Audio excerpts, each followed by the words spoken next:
La famille, soyons clairs. Le président Diomaye Faye souhaite que les présidents Assimi Goïta et Ibrahim Traoré réintègrent la CEDEAO, mais ils ont catégoriquement refusé. Il a exposé ses raisons et ses motifs, mais les dirigeants de l'AES ont maintenu leur position, comme l'a souligné la phrase du président Diomaye au président Assimi concernant sa position stricte et rigide à ce sujet. Mais je pense que son discours était en langue française.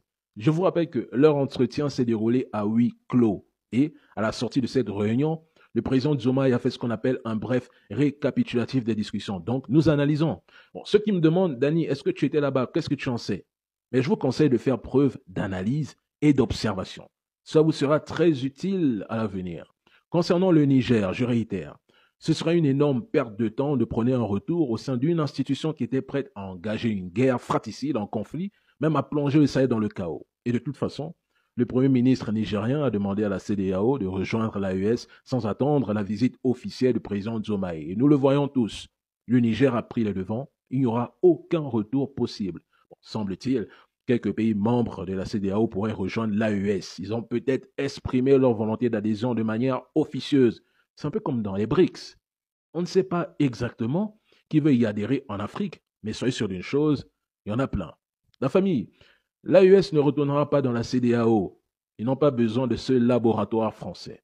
Si les pays de l'AES n'étaient pas si importants, eh bien les dirigeants de la CEDEAO ne les supplieraient pas de revenir. Et c'est un fait. Ce n'est pas une question d'amour, de dignité, de fraternité ou même de respect. C'est une question d'intérêt et de survie parce que la CEDEAO finira par s'éteindre. Vous ne me croyez pas? Le temps est le seul maître. Écoutez, tant que le président Diomaye respecte les décisions politiques des pays de l'AES, il ne va pas à l'encontre de cette alliance politique, militaire, sociale et bientôt économique.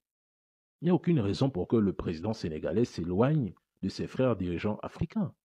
Les dirigeants de l'AES n'ont pas besoin de se méfier.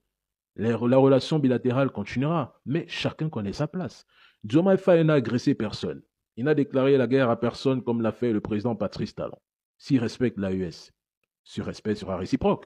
Pourquoi vouloir attiser la haine entre ces peuples frères?